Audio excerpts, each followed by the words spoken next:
ഇതിനോടകം തന്നെ നമ്മൾ കുറേയധികം ആന്തോളജി സിനിമകളും സീരീസുകളും കണ്ടിട്ടുണ്ട്. ഓരോ എപ്പിസോഡിലും വ്യത്യസ്തമായ കഥകളും കൊണ്ടുവന്ന് നമ്മളെ ഞെട്ടിച്ചിട്ടുള്ള ബ്ലാക്ക് മിറർ ഒക്കെ അതിന് എക്സാമ്പിളാണ്. ഏതാണ്ട് ഇതുപോലൊക്കെ തന്നെയുള്ള ഒരു ആന്തോളജി ഫിലിമാണ് ഇന്ന് നമ്മൾ ഫിലിം ഫ്ലെക്സിലൂടെ കാണാൻ പോകുന്നത്. ഇത് മുഴുവൻ 3 പാർട്ട് ഉണ്ടാവും. അതുകൊണ്ട് യൂട്യൂബ് അല്ലാതെ മറ്റേതെങ്കിലും ആപ്ലിക്കേഷൻസ് വഴി തേർഡ് പാർട്ടി ആപ്ലിക്കേഷൻസ് വഴി വീഡിയോ കാണുന്നവരുണ്ടെങ്കിൽ അതൊക്കെ കട്ട് ചെയ്ത് നേരെ യൂട്യൂബിൽ തന്നെ വന്ന് കാണുക. ബിക്കോസ് എൻഡ് ക്രെഡിറ്റ്സ് വളരെ വളരെ ഇമ്പോർട്ടൻ്റ് ആണ്. ഓരോ വീഡിയോയുടെ അവസാനം വരുന്ന എൻഡ് ക്രെഡിറ്റ്സിലൂടെ മാത്രമേ കഥ മുന്നോട്ട് കാണാൻ പറ്റുള്ളൂ. സോ മറ്റേതെങ്കിലും തരത്തിലുള്ള തേർഡ് പാർട്ടി ആപ്ലിക്കേഷൻസ് യൂസ് ചെയ്യുന്നവർ അതൊക്കെ കളഞ്ഞ് നേരെ യൂട്യൂബിൽ വന്ന് വീഡിയോ കണ്ടാൽ നന്നായിരിക്കും.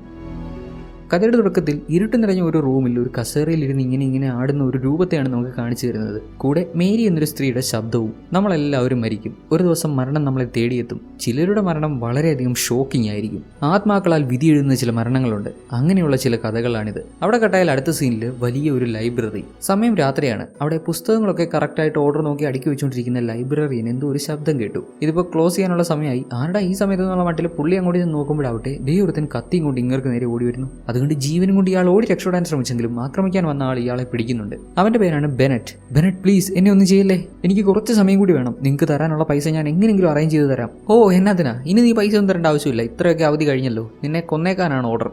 നോ പ്ലീസ് പ്ലീസ്, പൈസയെക്കാളും ഒരുപാട് വാല്യുബിൾ ആയിട്ടുള്ളൊരു കാര്യം എനിക്ക് പറയാനുണ്ട്. അതിനാണ് പൈസയെക്കാളും അത്ര വാല്യുബിൾ ആയിട്ടുള്ള ഒരു സാധനം എന്താണെന്ന് ഞാൻ പറഞ്ഞുതരാം. എന്നെ കൊല്ലരുത്. ആക്ച്വലി അതൊരു ബുക്കാണ്. ഏതൊരാളും സ്വന്തമാക്കാൻ ആഗ്രഹിക്കുന്ന അത്ര വിലമതിക്കുന്ന കോടാനുകോടികൾ വിലമതിക്കുന്ന ഒരു ബുക്കാണത് എന്നിങ്ങനെയൊക്കെ പറഞ്ഞ് ലൈബ്രറിയൻ വിശദമായിട്ട് അയാൾ ഉദ്ദേശിക്കുന്ന ബുക്കിനെ പറ്റി ബെനറ്റിന് പറഞ്ഞു കൊടുത്തു. ആ ബുക്ക് എവിടെയുണ്ടെന്ന് മനസ്സിലാക്കിയത് ബെനറ്റ് ലൈബ്രറിയന്റെ കഴുത്തറുത്ത് അങ്ങേരെ കൊന്നു കളഞ്ഞു. ജീവഭയത്തിൽ ആ മനുഷ്യൻ അങ്ങേർക്ക് അറിയാവുന്ന സത്യങ്ങളൊക്കെ വിളിച്ചു പറഞ്ഞു. ഇനിയിപ്പോൾ അവൻ ആരോടും ഒരു സത്യവും പറയണ്ട. ബെനറ്റ് അങ്ങേരെ കഴുത്തറുത്ത് കൊന്നു കളഞ്ഞിട്ട് നേരെ ആ ബുക്കുള്ള സ്ഥലത്തേക്ക് പോവുകയാണ്. ബെനറ്റിന്റെ കൂടെ ഒരാളുണ്ട്. അയാളോടും ഇന്ന പോലെ കാര്യങ്ങളൊക്കെ പറഞ്ഞു. എന്തോന്ന് റേവൻ മോറോ, അവിടെ എന്തോന്ന് ബുക്ക്? അതൊരുമാതിരി വല്ലാത്ത സ്ഥലമാണെന്ന് ഞാൻ കേട്ടിട്ടുണ്ട്. ഇപ്പൊ ഈ പാതിരാത്രി തന്നെ അങ്ങോട്ട് പോകണോ? വേണം, ഇപ്പൊ തന്നെ പോകണം. ആ ബുക്ക് കണ്ടെത്തിയാൽ നമ്മുടെ ജീവിതമേ മാറി മറിയും. ബുക്സ് ഓഫ് ബ്ലഡ് ഇനി നമുക്ക് സ്വന്തം എന്ന് ബെനറ്റ് പറയുന്നത് കാണിച്ച് അവിടെ കട്ടായാൽ അവൻ കുറച്ചു നേരം മുമ്പ് കൊന്നു കളഞ്ഞ ലൈബ്രറിനെ കാണിക്കുന്നു. കഴുത്ത് മുറിഞ്ഞ് ബ്ലഡൊക്കെ പോയി മരണപ്പെട്ട ആ പുള്ളിക്കാരൻ്റെ ഇപ്പോഴത്തെ ഇരിപ്പ് കണ്ടില്ലേ? പുള്ളി ഒരുമാതിരി ചിരിച്ചു മരിച്ചിരിക്കുന്നു. തുടക്കത്തിൽ മേരി പറഞ്ഞ പോലെ ആത്മാക്കളാൽ വിധി എഴുതുന്ന ചില മരണങ്ങളുണ്ട്. അങ്ങനെയുള്ള മരണമായിരിക്കാം ഈ ലൈബ്രറിയന്റെ. ദെൻ ഒന്നാമത്തെ സ്റ്റോറി, ജന്ന. ഒരുമാതിരി വല്ലാത്ത ജാതി, കാണുമ്പോൾ തന്നെ അറപ്പ് തോന്നുന്ന തരത്തിലുള്ള ഒരു എഴുത്ത്. ഫസ്റ്റ് ചാപ്റ്ററിന്റെ പേരെടി വന്നേക്കുന്നത് തന്നെ ഇങ്ങനെ. ഇതെന്താണ്, ബ്ലഡ് ആണെന്ന് തോന്നുന്നു.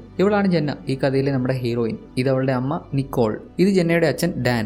ജന്നയ്ക്ക് ഇപ്പോൾ മാനസികമായിട്ട് എന്തൊക്കെയോ പ്രശ്നമുണ്ട്. ഇവളുടെ സ്കൂളിൽ നടന്ന എന്തോ ഒരു സംഭവമാണെന്ന് ഇവരുടെ കോൺവെർസേഷനിൽ നമുക്ക് മനസ്സിലാവുന്നുണ്ട്. ഏതോ ഒരു പയ്യനാണ് ഇവൾ മെന്റലി സ്റ്റേബിൾ അല്ലാത്തതിന് കാരണം. കുറേ നാളായിട്ട് പുള്ളിക്കാരി അതിൻ്റെതായിട്ടുള്ള ബുദ്ധിമുട്ടിലായിരുന്നു. ഡോക്ടറിനെ കൺസൾട്ട് ചെയ്തു. ജന്ന മുമ്പുണ്ടായിരുന്ന ഇതിലൂടെ ആക്റ്റീവായിട്ട് വരാൻ ആവശ്യമായിട്ടുള്ള മെഡിസിൻസ് ഒക്കെ അദ്ദേഹം പ്രൊവൈഡ് ചെയ്യുന്നുണ്ട്. ബട്ട് ജന്നയ്ക്കാവട്ടെ ഈ മെഡിസിൻ ഒന്നും കഴിക്കാൻ ഒട്ടും താല്പര്യമില്ല. ആ മെഡിസിൻസ് എല്ലാം അവളെ ഒരു വല്ലാത്ത കണ്ടീഷനിലേക്കാണ് കൊണ്ടുപോകുന്നത്. അത് അവൾക്ക് ഒട്ടും സഹിക്കാൻ പറ്റുന്നില്ല. അവൾക്ക് ഇഷ്ടമല്ല, താല്പര്യമില്ലെന്നൊക്കെയാണ് അവൾ പറയുന്നത്. പിന്നെ ഇവൾ അത്യാവശ്യം നന്നായിട്ട് പടം വരയ്ക്കും. ഇവൾക്ക് ഇപ്പോൾ ഉള്ള ഏറ്റവും വലിയ പ്രശ്നം എന്താണെന്നാൽ ചെറിയ ശബ്ദങ്ങൾ പോലും വലിയ രീതിയിലാണ് ഇവൾക്ക് കേൾക്കുന്നത്. അതായത് ഒരു ചെറിയ മുട്ടുസൂചി താഴെ വീഴുന്ന ശബ്ദം ഒരു ചുറ്റിക വെച്ച് ഇരുമ്പിലടിക്കുന്ന പോലെ അത്രയും കനത്തിൽ അത്രയും വോളിയത്തിലാണ് ഇവൾക്ക് കേൾക്കുന്നത്. എല്ലാ സമയത്തും ഇങ്ങനെയല്ല. സം ടൈംസ് പ്രത്യേക സാഹചര്യങ്ങളിൽ ഇവൾക്ക് ഈ ശബ്ദം ഭയങ്കരമായിട്ട് അങ്ങ് റേസ് ആയിട്ട് കേൾക്കും. ഇപ്പൊ തന്നെ ഇവളുടെ അടുത്തിരുന്ന് ഇവളുടെ അച്ഛനും അമ്മയും ഫുഡ് കഴിക്കുമ്പോൾ അവർ വായിൽ വെച്ച് ഫുഡ് ചവയ്ക്കുന്നതിന്റെ ശബ്ദം കേട്ട് പുള്ളിക്കാരി ഞെട്ടിത്തിരിച്ചു പോകുന്നുണ്ട്. ഇതാണ് നിലവിൽ അവൾ ഫേസ് ചെയ്യുന്ന ഏറ്റവും വലിയ പ്രശ്നം. അതും മെഡിസിൻ കറക്റ്റ് സമയത്ത് എടുത്തില്ല വെച്ചാൽ പിന്നെ ഇതിങ്ങനെ കൂടിക്കൊണ്ടേയിരിക്കും. അന്ന് രാത്രി ജന്നയുടെ അച്ഛനും അമ്മയും പേഴ്സണലായിട്ട് കുറച്ച് കാര്യങ്ങൾ സംസാരിക്കുന്നുണ്ട്. ജന്ന അവളുടെ മുറിയിലാണെന്നുണ്ടെങ്കിലും അവരപ്പുറത്ത് നിന്ന് സംസാരിക്കുന്ന കാര്യങ്ങൾ ചെറുതായിട്ട് ഇവൾക്ക് കേൾക്കാം.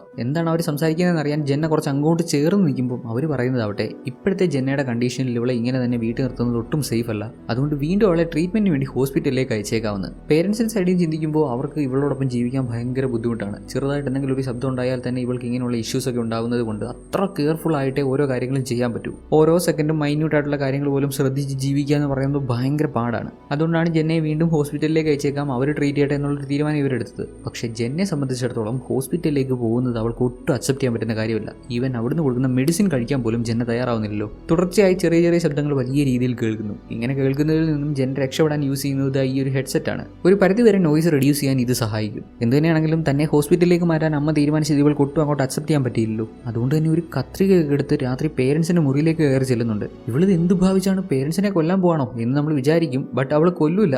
ഒട്ടും ശബ്ദം ഉണ്ടാക്കാതെ അവരുടെ റൂമിലെ അലമാര തുറന്ന് അതിൽ നിന്ന് ഇവൾക്ക് ആവശ്യമുള്ള അത്രയും പണം എടുക്കുന്നു. പണം വെച്ചിരുന്ന സേഫ് ബോക്സ് തുറക്കാൻ വേണ്ടിയാണ് ഇവൾ കത്രിക എടുത്തത്. അല്ലാണ്ട് അവരെ കൊല്ലാനൊന്നുമല്ല. അത്രയ്ക്ക് വൈൽഡൊന്നും ആയിട്ടില്ല. നേരെ ബസ് സ്റ്റേഷനിലേക്ക് ചെന്ന് എല്ലയിലേക്ക് ടിക്കറ്റ് എടുത്തു. ബസ്സിൽ കയറാൻ ചെല്ലുമ്പോൾ ബസ് സ്റ്റേഷനിൽ നിൽക്കുന്ന ഒരു പുള്ളിക്കാരൻ ഇവളെ തന്നെ നോക്കി അങ്ങനെ നിൽക്കുന്നു. ഇയാൾ ആരാണ്? ഇയാളെ എന്തിന് ഇവളെ തന്നെ ഇങ്ങനെ നോക്കി നിൽക്കുന്നേ? ഇവൾക്കും അയാൾ ആരാണെന്നും എന്താ സംഭവം ഒന്നും മനസ്സിലാവുന്നില്ല. ഒന്നാമതേ ഇവളാകെ ടെൻഷൻ അടിച്ച് നിൽക്കുവാണ്. അതിൻ്റെ കൂടെ ബസ് പോകാനുള്ള സമയമായി. നേരെ ചെന്ന് ബസ്സിൽ കയറി അങ്ങനെ എല്ലയിലേക്ക് യാത്ര ചെയ്യുന്ന സമയത്ത് പോലും ബസ്സിന്റെ ഏതോ സീറ്റിലിരുന്ന് ആരോ കറുമുറ പൊട്ടുന്ന സാധനം കഴിക്കുന്നത് ഇവൾക്ക് ഭയങ്കര ഇറിറ്റേഷൻ. ഇവൾ ആ ഹെഡ്സെറ്റ് ഒക്കെ വെച്ച് ഒരു വിധത്തിലൊന്ന് സമാധാനമായിട്ട് ഉറങ്ങാന്ന് വിചാരിച്ച് നോക്കുമ്പോൾ മുകൾ ഭാഗത്തുള്ള ആ ചെറിയ എയർവെന്റ് സ്പേസ് ഉണ്ടല്ലോ, അതിലൂടെ ആരോ ഇവളെ നോക്കുന്നു. 2 കണ്ണുകൾ ഇവൾക്ക് ഇങ്ങനെ കാണാം. പെട്ടെന്ന് ചാടി എണീറ്റ് ഇത് എന്ത് സംഭവം അറിയാനായിട്ട് ബാഗ് വെക്കുന്ന ആ ഒരു സ്പേസ് മൊത്തം നോക്കുന്നുണ്ട്. അതിനുള്ളിലൊന്നും കാണാനില്ല, എല്ലാം നോർമലാണ്. ഒരു പക്ഷേ ഇവൾക്ക് തോന്നിയതായിരിക്കും, മനസ്സിലെ പേടികൾ കാരണം അങ്ങനെ ഇമാജിൻ ചെയ്തതായിരിക്കും എന്ന് അവൾ വിചാരിച്ചു. അങ്ങനെ കുറച്ചങ്ങോട്ട് കഴിഞ്ഞ് യാത്രക്കിടയിൽ ഒരു ബസ് സ്റ്റോപ്പിൽ ബസ് നിർത്തി. ദാണ്ടെ നേരത്തെ ബസ് ടെർമിനലിൽ വെച്ച് ഇവളെ തന്നെ നോക്കിക്കൊണ്ടിരുന്ന ആ പുള്ളിക്കാരൻ ഇവിടുന്ന് ബസ്സേ കയറി. അയാളെ കണ്ട് പേടിച്ച് കുറച്ച് നമ്മുടെ ഹീറോയിൻ അയാൾ കാണാതെ അങ്ങനെ മുഖം മറച്ചൊളിച്ചിരിക്കുന്നുണ്ട്. അയാൾ ബാക്കിലേക്ക് നടന്നു പോയതും ആ ഗ്യാപ്പിൽ ഇവൾ ആ ഒരു ബസ് സ്റ്റോപ്പിൽ ഇറങ്ങി.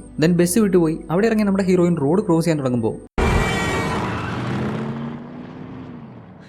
ആറാവൻ ഈ സമയത്ത് ഇത്രയും സ്പീഡിൽ അടിച്ചു കയറി വരുന്നേ. ഇവളെ ഇടിക്കാഞ്ഞത് ഭാഗ്യം. ഒരു തരത്തിൽ ഇവളുടെ ഭാഗത്തും തെറ്റുണ്ട്. റോഡ് ക്രോസ് ചെയ്യുമ്പോൾ നോക്കി കണ്ടും ക്രോസ് ചെയ്യണം. ഇവളാണെങ്കിൽ ആ നോയ്സ് റിഡക്ഷനുള്ള ഹെഡ്സെറ്റ് ഒക്കെ വെച്ചേക്കുക. വണ്ടി വരുന്ന ശബ്ദം കേട്ട് കാണത്തില്ല. എന്തോ ഭാഗ്യം കൊണ്ട് രക്ഷപ്പെട്ടു. അവിടുന്ന് നേരെ ഒരു നെറ്റ് കഫേയിൽ ചെന്ന് ഇന്ന് രാത്രി തൽക്കാലം സ്റ്റേ ചെയ്യാൻ വേണ്ടി ഒരു വീട് സെർച്ച് ചെയ്യുന്നു. നോക്കിയപ്പോൾ ആ ഏരിയയിൽ അടുത്തായിട്ട് തന്നെ അത്യാവശ്യം നല്ല വലിയൊരു വീട് കിട്ടുന്നുണ്ട്. പെർ ഡേ 3000 രൂപയാണ് റെന്റ്. എന്നാലും കുഴപ്പമില്ല, വീട്ടിൽ നിന്ന് അടിച്ചു മാറ്റിയ പൈസ കയ്യിലുണ്ടേ.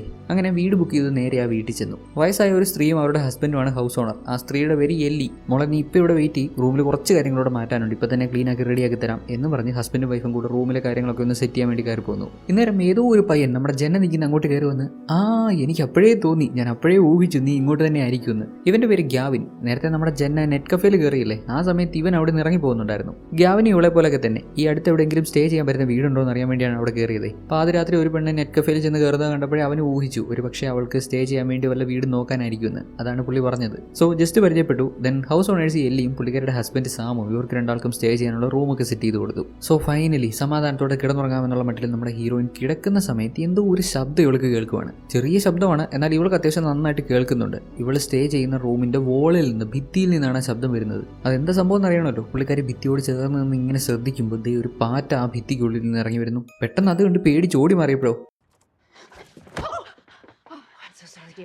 പാറ്റയെ കണ്ട് പേടിച്ച് ഇങ്ങോട്ട് ചാടിയപ്പോൾ ഈ പുള്ളിക്കാരി ഒരവസ്ഥയെ. ഇവരിപ്പോൾ എന്തിനാ ഇങ്ങോട്ട് കയറി വന്നതല്ലേ? നമ്മുടെ ജെന്നെ ഫുഡ് കഴിക്കാൻ വിളിക്കാൻ വന്നതാണ്. ദെൻ ജെന്നയും ഗ്യാവിനും സാമും എല്ലിയും എല്ലാവരും ഒരുമിച്ചിരുന്ന് ഫുഡ് കഴിക്കുന്നു. ഈ എല്ലി ഒരു രജിസ്റ്റേർഡ് നേഴ്സ് ആണെന്നൊക്കെ സാമു പറയുന്നുണ്ട്. നേഴ്സ് ആണെങ്കിലും ഇവിടെ ഒരു ഡോക്ടറെ പോലൊക്കെ തന്നെയാണ്, എല്ലാ കാര്യവും അറിയാം, രണ്ടും ഒരുപോലൊക്കെ തന്നെ എന്ന് സാമു പറയുമ്പോൾ എല്ലി ആവട്ടെ നോ അങ്ങനെയൊന്നുമല്ല, ഡോക്ടേഴ്സും നേഴ്സസും എൻ്റയർലി ഡിഫറൻ്റ് ആണ്. ഡോക്ടേഴ്സ് അസുഖത്തെയാണ് ട്രീറ്റ് ചെയ്യുന്നത്, എന്നാൽ നേഴ്സസ് അങ്ങനെയല്ല. നേഴ്സസ് ആളുകളെയാണ് ട്രീറ്റ് ചെയ്യുന്നത്, പീപ്പിളിനെയാണ് ട്രീറ്റ് ചെയ്യുന്നത് എന്ന് പ്രത്യേകം എടുത്ത് പറയുന്നുണ്ട്. ഇങ്ങനെയൊക്കെ ഓരോന്ന് സംസാരിച്ച് ഫുഡ് കഴിച്ചുകൊണ്ടിരിക്കുന്ന സമയത്ത് പോലും ഇവരുടെ വീടിന്റെ ബേസ്മെന്റിൽ നിന്ന് വീണ്ടും പാറ്റകൾ പുറത്തു വരുന്നുണ്ട്. ഉടൻ തന്നെ എല്ലി ഒരു പേപ്പർ എടുത്ത് അതിനെ പിടിച്ച് വീടിന് പുറത്ത് കളഞ്ഞു. ഇവിടെ ഇങ്ങനെ ഒരു ചെറിയ പ്രശ്നമുണ്ട്, പാറ്റകളും പ്രാണികളും ഒക്കെ ഉണ്ട്. ഇനിയിപ്പോൾ ഇതിനെ തുരത്താൻ വേണ്ടി സ്പ്രേ ഒക്കെ യൂസ് ചെയ്യണമെന്നും അവർ പറയുന്നുണ്ട്. ശേഷം നമ്മുടെ ഗ്യാവിനും ജെന്നയും സംസാരിച്ചിരിക്കുന്നുണ്ട്. നമ്മുടെ ജെന്നയുടെ സ്കൂളിൽ സംഭവിച്ച എന്തോ ഒരു കാര്യം, സ്കൂളിലെ ഒരു പയ്യനുമായിട്ട് ബന്ധപ്പെട്ട് സംഭവിച്ച എന്തോ ഒരു കാര്യം കാരണം ഇവൾ ആകെ ഒരു വല്ലാത്ത അവസ്ഥയിലാണെന്നൊക്കെ അവൾ ഇവനോട് പറയുന്നുണ്ട്. എന്നാൽ എന്താണ് എക്സാക്ട്ലി അവിടെ സംഭവിച്ചതെന്ന് ഇപ്പോഴും ഇവൾ പറയുന്നില്ല. എന്തോ സംഭവിച്ചു, അത് കാരണം ഇവളുടെ മാനസിക നില കുറച്ച് ഓക്കെ അല്ലാത്ത കണ്ടീഷനിലേക്കായി. അതുമായിട്ട് ബന്ധപ്പെട്ട് ഇവൾക്കൊരു ന്യൂറോളജിക്കൽ പ്രോബ്ലം ഉണ്ടായി, മിസ്ഫോണിയ എന്ന് പറയുന്ന ഒരു അസുഖം ഉണ്ടായി എന്ന് പറയുന്നുണ്ട്.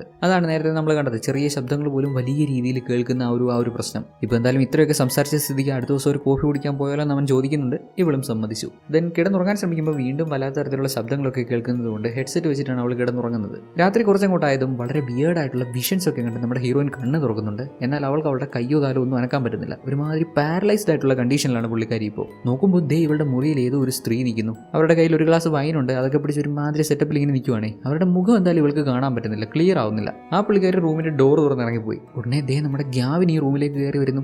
എന്താണ് സാറിന്റെ ഉദ്ദേശം? ശരീരം മൊത്തം എണ്ണയൊക്കെ തേച്ച് കുട്ടപ്പനായിട്ട് വന്നിട്ടുണ്ടല്ലോ. കളിക്കാൻ പോവാ.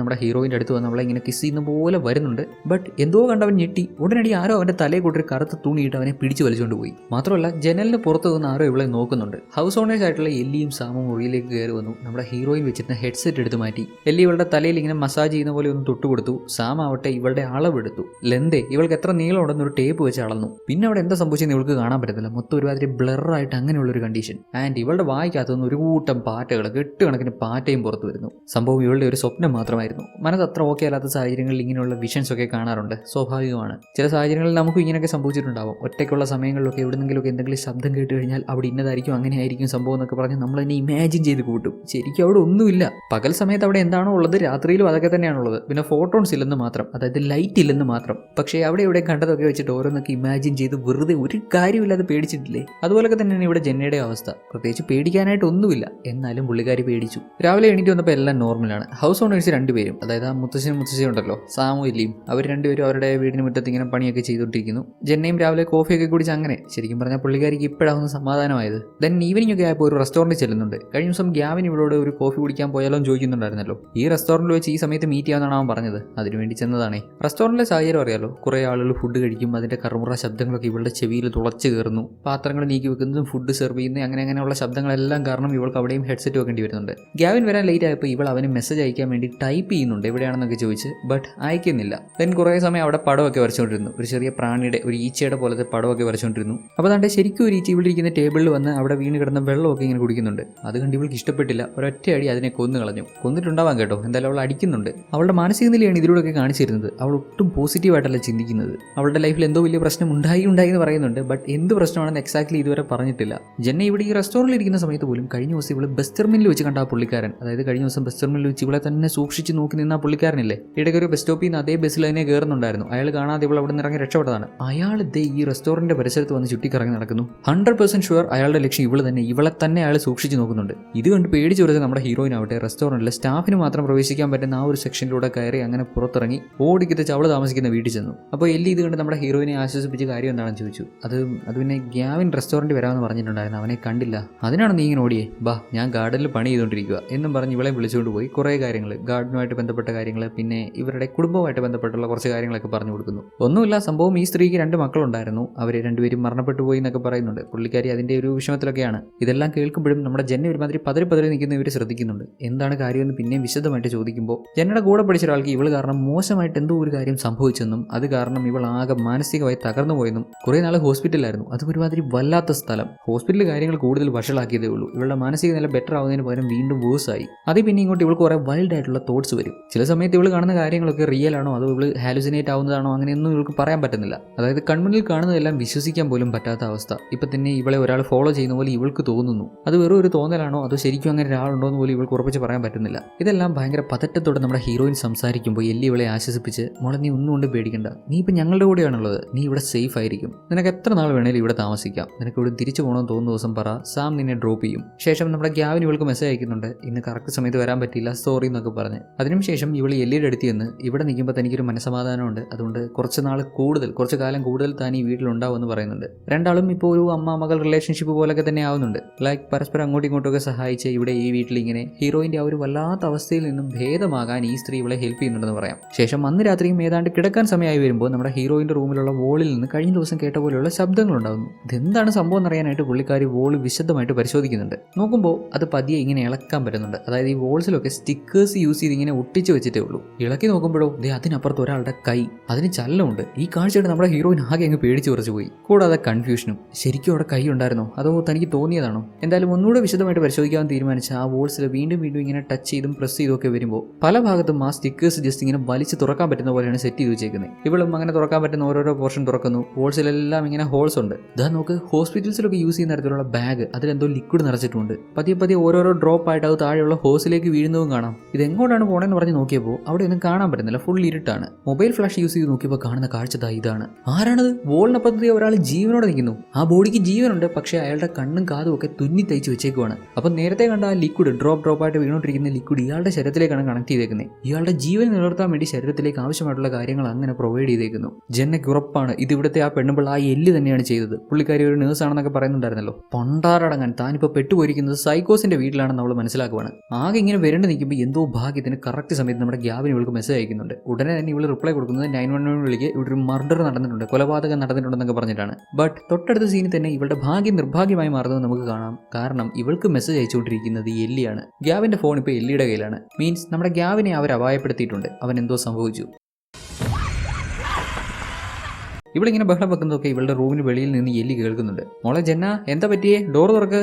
ഇങ്ങനെയൊക്കെ ഒരു സൈഡിൽ ഭയങ്കര സ്നേഹത്തോടെയുള്ള ഡയലോഗ് അടിയും. ജെന്ന ആവട്ടെ രണ്ടും കൽപ്പിച്ച് ഡോർ തുറന്നു. പുള്ളിക്കാരി അകത്ത് കയറി വന്നപ്പോൾ ഒറ്റയടി. എല്ലിയെ വീഴ്ത്താൻ പറ്റി. എന്നാൽ സാം ഇങ്ങോട്ട് കയറി വരുന്നുണ്ട്. എങ്ങനെയും അങ്ങേരുടെ കയ്യിൽപ്പെടാതെ രക്ഷപ്പെടണം. നോക്കുമ്പോൾ വീടിന്റെ ബേസ്മെന്റിലൂടെയുള്ള ഒരു വഴിയുണ്ട്. അത് മാത്രമുള്ള ഇനി ഒരു വഴി. രണ്ട് കൽപ്പിച്ച് നമ്മുടെ ഹീറോയിന് അതുവഴി രക്ഷപ്പെടാൻ ചെന്നപ്പോഴാവട്ടെ കുറെ ആളുകൾ ഇവൾക്ക് നേരെ കൈ നീട്ടി ഇവളെ പിടിക്കാൻ ശ്രമിക്കുകയാണ്. അതായത് ഇവള് കണ്ട പോലെ ഒരാളെ അല്ല ഇവർ ഈ വീട്ടിൽ ഇങ്ങനെ ചെയ്തു വെച്ചേക്കുന്നത്. ഈ രണ്ട് സൈക്കോകളും കൂടി ഇത്രയധികം ആളുകളെ ഇവിടെ ഇങ്ങനെ പിടിച്ചു വെച്ചേക്കുവാണ്. അവരുടെ കണ്ണും കാതും ഒക്കെ തുന്നിക്കെട്ടി അവർക്കൊന്നും കാണാനും കേൾക്കാനും പറ്റാത്ത കോലത്തിൽ ജസ്റ്റ് അവരുടെ ശരീരത്തിൽ ജീവൻ നിലനിൽക്കാൻ ആവശ്യമായിട്ടുള്ള കാര്യങ്ങൾ മാത്രം ബോഡിയിലേക്ക് ചെല്ലുന്ന രീതിയിൽ അങ്ങനെ സെറ്റ് ചെയ്ത് ഒരുമാതിരി ജീവനോടെ കൊല്ലുക എന്നൊക്കെ പറയത്തില്ലേ, ആ കണ്ടീഷനിലാക്കി വെച്ചേക്കുന്നു. പെട്ടെന്ന് ഇങ്ങനെയൊക്കെ ഉണ്ടായപ്പോൾ നമ്മുടെ ഹീറോയിൻ പേടിച്ച് ഇവരെ ചാലറി വിളിച്ച് ബേസ്മെന്റ് വഴി രക്ഷപ്പെടാൻ പറ്റാതെ വീണ്ടും തിരിച്ച് മുകളിലേക്ക് കയറി ചെന്നു. അങ്ങനെ സാമിന് ഇവളെ പിടിക്കാൻ പറ്റി. മറ്റേ പെണ്ണുമ്പിള്ള എല്ലി അപ്പോഴേക്ക് എഴുന്നേറ്റ് വന്നിട്ടുണ്ടായിരുന്നു. പുള്ളിക്കാരി ഇഞ്ചക്ട് ചെയ്ത് ഇവളെ പാരലൈസ്ഡ് ആക്കി. ബോധം ഉണ്ടോന്ന് ചോദിച്ചാൽ ബോധമുണ്ട്, പക്ഷേ കൈയും കാലും ശരീരം ഒന്നും അനക്കാൻ പറ്റൂല. മോളെ ജെന്ന, നീ ഇനി പേടിക്കേണ്ട ആവശ്യമൊന്നുമില്ല. ഇപ്പം നീ കണ്ടില്ലേ കുറെ ആളുകളെ, അവരെ പോലെ ആവാൻ പോവാ നീയും. ഇവർക്കൊക്കെ മരിക്കാൻ പേടിയുള്ളവരാ. അവർക്കൊക്കെ ജീവിക്കണമെന്ന് ആഗ്രഹമുണ്ട്. പക്ഷേ ഈ ലോകത്തിൽ ജീവിക്കാൻ അവർ ഇഷ്ടപ്പെടുന്നില്ല. ഈ ലോകത്തെ അവർക്ക് പേടിയാ. ഇവിടെ നടക്കുന്നത് പലതും കാണാനും കേൾക്കാനും അവർ ഇഷ്ടപ്പെടുന്നില്ല. അങ്ങനെയുള്ളവർക്ക് നല്ലൊരു ജീവിതമാണ് ഞങ്ങൾ കൊടുക്കുന്നത്. അവരുടെ കണ്ണുകളും കാതുകളും ഒക്കെ തുന്നിക്കിട്ടും ഒന്നും കാണുകയും കേൾക്കുകയും വേണ്ട. എല്ലാവർക്കും കൃത്യമായിട്ട് നാച്ചുറൽ ബ്രെയിൻ കില്ലേഴ്സും ന്യൂട്രിയൻസും ഒക്കെ കൊടുത്ത് ജീവൻ നിലനിർത്തും. എല്ലാവരും സമാധാനമായിട്ട് ജീവിക്കുവാണ്. നീയും ഇനി സമാധാനമായിട്ട് ജീവിക്കാൻ പോവാ. പുള്ളിക്കാരി പറഞ്ഞു കേട്ടില്ലേ, ഈ വീട്ടിൽ മൊത്തം ഇങ്ങനെയുള്ള കുറേ ആളുകളുണ്ട്. ഇവരുടെ ഫ്ലോറിന് താഴെ വോൾസിനിടയിൽ ബേസ്മെന്റിൽ, അതായത് ഇതിനു മുമ്പ് ഈ വീട്ടിൽ റെന്റിൽ താമസിക്കാൻ വന്നിട്ടുള്ള ആളുകളെ ഒക്കെ ഇവരിങ്ങനെ ചെയ്തിട്ടുണ്ട്. വല്ലാത്ത ജാതി സൈക്കോസ് അല്ലേ. സ്നേഹം അഭിനയിച്ച് നമ്മൾ കൂടെ ഉണ്ട് കട്ടയ്ക്കുണ്ടെന്നൊക്കെ പറഞ്ഞ് വിശ്വസിപ്പിച്ചിട്ട് ഇത്ര ക്രൂരമായിട്ട് ഇവരോടൊക്കെ ചെയ്തു വെച്ചേക്കുന്നു. എന്തിനേറെ ഇവരുടെ സ്വന്തം മക്കളോട് ഇവർ ഇത് തന്നെയാണ് ചെയ്തു വെച്ചേക്കുന്നത്. മക്കളെ വിട്ടുപോകാൻ ഒട്ടും താല്പര്യമില്ല. മക്കൾ വേറെ എങ്ങോട്ടെങ്കിലും മാറിപ്പോകുന്നതൊന്നും ഒട്ടും താല്പര്യമില്ല. മക്കൾ തങ്ങളോടൊപ്പം ഈ വീട്ടിൽ എന്നാൽ അങ്ങനെയുള്ള കണ്ടീഷനിൽ ജീവിക്കട്ടെ എന്ന്. നമ്മുടെ ഗ്യാവിൻ്റെ അവസ്ഥയും വേറൊന്നായിരുന്നില്ല. ഈ കിളവിയും കൂടെ ഓൾറെഡി ആ പയ്യൻ്റെ കണ്ണും കാതും ഒക്കെ കെട്ടി വീടിൻ്റെ ഫ്ലോറിന് താഴെ അവന് വേണ്ടി ഒരു പ്രത്യേക സ്ഥലം ഉണ്ടാക്കി അതിനടിയിൽ വെച്ച് ആവശ്യമായിട്ടുള്ള ന്യൂട്രിയൻസ് ഒക്കെ കൊടുത്ത് അവിടെ വെച്ചിട്ടുണ്ട്. നമ്മുടെ ജെന്ന ഇവിടെ വന്ന ആദ്യ രാത്രി സാം അവളുടെ അടുത്ത് നിന്ന് അവളുടെ ലെന്ത് എടുക്കുന്ന പോലെ അവൾക്കൊരു വിഷൻ കാണാൻ പറ്റിയിട്ടുണ്ടായിരുന്നല്ലോ. ആക്ച്വലി അത് വിഷൻ അല്ല, റിയലി സംഭവിച്ചതാണ്. അവളുടെ സൈസിനനുസരിച്ചുള്ള സ്ഥലം റെഡിയാക്കാൻ വേണ്ടിയിട്ടാണ് ലെന്ത് എടുത്തത്. മാത്രമല്ല അന്ന് രാത്രി നമ്മുടെ ഹീറോയിന് അത്തരത്തിലുള്ള വിയേർഡായിട്ടുള്ള വിഷൻസ് വരാൻ കാരണം ഇവർ തന്നെയാണ്. അന്ന് അവൾക്ക് കുടിക്കാൻ കൊടുത്ത കോഫിയിൽ അവർ ആ മരുന്ന് ചേർത്തിട്ടുണ്ടായിരുന്നു. വർഷങ്ങളായിട്ട് ഈ സൈക്കോസ് ചെയ്തുകൊണ്ടിരിക്കുന്ന പരിപാടി ഇതാണ്. എല്ലാം കൊണ്ട് നമ്മുടെ ഹീറോയിൻ പെട്ടു. ഇപ്പോൾ ഇവളുടെയും കണ്ണ് തുന്നി കെട്ടാൻ തുടങ്ങുമ്പോഴാണ് ആരോ ഇവരുടെ വീടിന് പുറത്ത് വന്ന് കോളിംഗ് ബെൽ അടിക്കുന്നത്. എല്ലി ഇതാരാണെന്ന് പറഞ്ഞ് ചെന്ന് നോക്കുമ്പോൾ നേരത്തെ ബസ് ടെർമിനൽ മുതൽ നമ്മുടെ ഹീറോയിനെ ഫോളോ ചെയ്യുന്ന ഒരു പുള്ളിക്കാരനെ നമ്മൾ കണ്ടിരുന്നല്ലോ, അങ്ങേരാണ്. ആ പുള്ളിക്കാരൻ നമ്മുടെ ഹീറോയിനും വേറെ ഏതോ ഒരു പയ്യനും ഒരുമിച്ച് നിൽക്കുന്ന ഒരു ഫോട്ടോ ഇവരെ കാണിച്ചിട്ട്, ആക്ച്വലി ഈ പെൺകുട്ടി ഇവിടെ അല്ലേ താമസിക്കുന്നത്, എനിക്ക് അവളെ ഒന്ന് കാണാൻ പറ്റുമോ? ആ ഇവള് ഇവിടെ ആയിരുന്നു, ബട്ട് ഇപ്പം അവൾ ഇവിടെ ഇല്ല. ഏയ് അങ്ങനെ വരാൻ വഴിയില്ല. അവൾ ഇങ്ങോട്ട് ഓടി വരുന്നത് ഞാൻ കണ്ടതാണ്. പിന്നെ അവൾ പുറത്ത് പോയതൊന്നും ഞാൻ കണ്ടില്ലല്ലോ. അത് പിന്നെ അല്ല, ഒരു കാര്യം ചെയ്യും, നിങ്ങൾ അകത്ത് വാ, നമുക്ക് അകത്തിരുന്ന് സംസാരിക്കാം. നിങ്ങൾ ഇവിടെ ഇരിക്കും, ഞാൻ ആദ്യം നിങ്ങൾക്ക് കോഫി എടുക്കട്ടെ. സംഭവം ഇങ്ങനെയും കൂടെ വകവരുത്തിയേക്കാവുന്നതാണ് എല്ലിയുടെ പ്ലാൻ. അങ്ങനെ എല്ലിയും സംഭവം ആ പുള്ളിക്കാരനെ വകവരുത്താൻ വേണ്ട കാര്യങ്ങളൊക്കെ ഇങ്ങനെ ചെയ്യുന്ന കൂട്ടത്തിൽ ആ സമയത്ത് തന്നെ നമ്മുടെ ഹീറോയിന് ആ പാരലൈസ്ഡ് കണ്ടീഷനിൽ നിന്ന് പുറത്തു വരാൻ പറ്റുന്നുണ്ട്. ഇവളുടെ ശരീരത്തിൽ ഇഞ്ചക്ട് ചെയ്ത മരുന്നിന്റെ പവർ പതിയെ കുറഞ്ഞു വരുന്നു. അവൾക്ക് അവളുടെ കൈയും കാലും ഒക്കെ അനക്കാൻ സാധിക്കുന്നു. ഇങ്ങനെ ഇടിഞ്ഞിട്ടാണെങ്കിൽ ഇവിടുന്ന് രക്ഷപ്പെടാനുള്ള ശ്രമത്തിലാണ് അവൾ. At the same time Sam ഇവരുടെ വീട്ടിൽ വന്ന ആ പുള്ളിക്കാരന്റെ പുറകിലൂടെ വന്ന് അങ്ങനെ അടിച്ച് താഴെ ഇടുന്നുണ്ട്. ഒരൊറ്റ അടി അതും തലക്കിട്ട് തന്നെ ഹാർഡ് മെറ്റൽ യൂസ് ചെയ്ത് സ്പോട്ടിൽ ചത്തിട്ടുണ്ടാവും. അപ്പോഴേക്കും ഒരു വിധത്തിൽ ജനാലയിലൂടെ വലിഞ്ഞു കയറി നമ്മുടെ ഹീറോയിൻ അവരുടെ വീട്ടിൽ നിന്ന് പുറത്തിറങ്ങുന്നുണ്ട്. ഒരു വിധത്തിൽ ഓടിക്കെത്തിച്ച് അവരുടെ വീടിന് പുറത്തുള്ള ഷെഡിൽ കയറി അവിടെ കാണുന്ന കാഴ്ചയാവട്ടെ ഏതോ ഒരുത്തിനെ വെട്ടിമുറിച്ച് പീസാക്കി അവിടെ ഇട്ടേക്കുന്നു. ഇതെല്ലാം കണ്ട് പേടിച്ച് ഓടിച്ചെന്ന് അവരുടെ വീട്ടുമുറ്റത്ത് കിടന്ന കാറിൽ കയറി. ഇത് സൈക്കോസിന്റെ കാറല്ല, ഇപ്പൊ അവരുടെ വീട്ടിലേക്ക് ചെന്ന് അവർ അടിച്ചു കൊന്ന ആ പുള്ളിക്കാരനല്ലേ, അങ്ങേരുടെ കാറാണ്. താണ്ടെ കണ്ടോ, ആ രണ്ട് സൈക്കോസും കൂടെ അവരിപ്പോൾ അടിച്ചു കൊന്ന ആ പുള്ളിക്കാരന്റെ ബോഡി കൊണ്ടുവന്ന് അങ്ങേരുടെ കാറിൽ തന്നെ കയറ്റി. ഇതേ കാറിൽ ഡ്രൈവിംഗ് സീറ്റിന്റെ തൊട്ടുപുറകിൽ ഒളിച്ചിരിക്കുകയാണ് നമ്മുടെ ഹീറോയിൻ. ദെൻ സാം ഈ ഒരു കാറിൽ കയറി ഡ്രൈവ് ചെയ്ത് എങ്ങോട്ടോ പോകുന്നു. തൊട്ടുപുറകിൽ എല്ലി അവരുടെ വാഹനത്തിൽ ഫോളോ ചെയ്ത് വരുന്നുണ്ട്. പ്ലാൻ എന്താണെന്ന് വെച്ചാൽ ആളൊഴിഞ്ഞ ക്വാറി പോലെയുള്ള ഒരു സ്ഥലത്ത് കൊണ്ടുവന്ന് ഈ കാർ ആക്സിഡന്റിൽ പെടുത്തുക. അങ്ങനെയാണെങ്കിൽ പോലീസുകാർ ഒന്നുകിൽ ഇതൊരു ആക്സിഡന്റ് ആയിട്ട് എഴുതി തള്ളും, അതല്ലെന്നുണ്ടെങ്കിൽ ആത്മഹത്യയായിട്ട് എഴുതി തള്ളും. ഒരിക്കലും അന്വേഷണം ഇവരിലേക്ക് എത്തത്തില്ലല്ലോ. അങ്ങനെ എല്ലാം പ്ലാൻ ചെയ്ത് കറക്റ്റ് ആയിട്ട് ആ കാർ ആക്സിഡന്റിൽ പെടുന്ന രീതിയിൽ ഒരു വലിയ കൊക്കയിലേക്ക് മറിയുന്ന രീതിയിൽ സെറ്റ് ചെയ്ത് ആക്സിലേറ്റർ കൊടുത്തു വെച്ചു. പാവം നമ്മുടെ ഹീറോയിൻ അതിനകത്തുണ്ടായിരുന്നു. അവൾക്ക് കൃത്യസമയത്ത് പുറത്തിറങ്ങാൻ പറ്റിയില്ല. കാർ മറിഞ്ഞു, വലിയ ആക്സിഡന്റ് ഉണ്ടായി. നമ്മുടെ ഹീറോയിന്റെ അവസ്ഥ എന്താണോ എന്തോ.